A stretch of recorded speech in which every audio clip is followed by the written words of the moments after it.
My friends, when I first read this week's Parashat, I really didn't know how I was going to approach it. There are really so many famous stories, famous avenues for exploration. There's the beginning of Israelite slavery in Egypt, because when we left the Israelites in Egypt, life was not terrible. There's Moses' birth and his discovery and his development of his Israelite identity. There's, of course, the burning bush. I could write dozens of Divrei Torah on these three issues alone. But as I got into the writing process, I figured out that maybe I was overthinking it. And today what I want to talk about, this evening what I want to talk about is names. Names. As those of you who speak Hebrew know, the word Shemot, which is not only the name of this week's Parashat, but the Hebrew name of the book that we in English typically call Exodus, the word Shemot means names. And that makes sense because the Parashat begins with these words. These are the names of the sons of Israel who came to Egypt with Jacob, each coming with his household. And then there's 10 or 11 verses of names. Names are funny things. When we're born, our parents choose what they want to call us.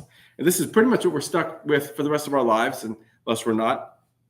For example, my name is Jeffrey, but I go by Jeff, much to the chagrin of my parents, who prefer that they say, I gave you 7 letters. And I say, Mom, your name is Judith and you go by Judy, so shh. But some people call me Levin, my last name.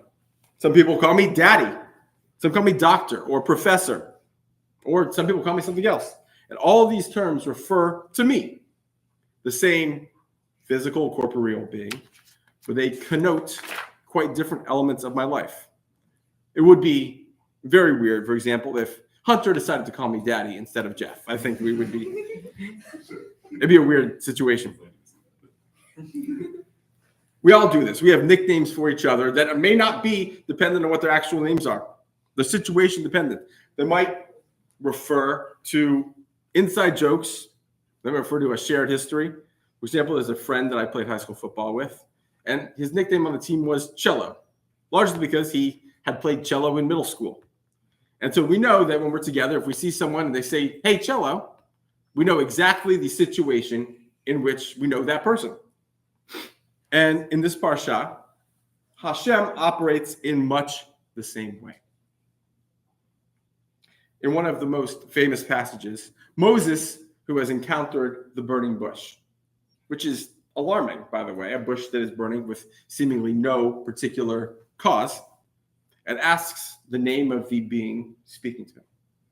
And one of the things Hashem says is, Ayah Asher Ayah, which we normally translate as, I will be what I will be. Not I am what I am. I will be what I will be. I think that does not shock you that this particular phrase has received a lot of attention over the years. Ramban, and this is what I'm going to build heavily on, thinks that this means that Hashem, who is yet to really introduce himself to the Israelites who are in slavery, is going to be different to all people, is going to appear different, is going to reflect different elements of himself, depending on the situation. Later a medieval rabbi named Rabbi Joseph Gikatila wrote an entire book, Sha'arei Orah, which tries to lay out 300 different Torah-based names for Hashem. Some are obvious and make sense, and some are perhaps stretching it a little bit. But this is sort of where I wanted to jump off and think about how we identify ourselves. On Tuesday in JLF, I'm actually looking around the room, Daniel was there. We began with a discussion of identity, sort of evaluating which innate characteristics we feel best describe us. And a lot of us put down Jewish, and some put down son or daughter or friends. Some put Disney lover, whatever it is, it was the most innate characteristic. No one had exactly the same list, but there was certainly some commonalities. And it makes me wonder about how we present ourselves. Are we what will be in every different situation? We know that Hashem did not present the same way to Abraham as he did to Isaac, as he did to Jacob, as he did to Moses. the same way that I am not the same person up here that I am at home. That none of you sitting in this room are the same in this room as you are in every other situation. We all contain multitudes. None of us represents a single identity or an individual who can be represented, reflected, accurately expressed by a single name. If you take a moment of the next week to think about why certain people call you certain names, you might discover something about yourself, something about the way you are showing a face to the world. And I think that this is a good thing. In fact, to go back to what Ramban said, it's a way in which we can really be godly. And I would be remiss this evening.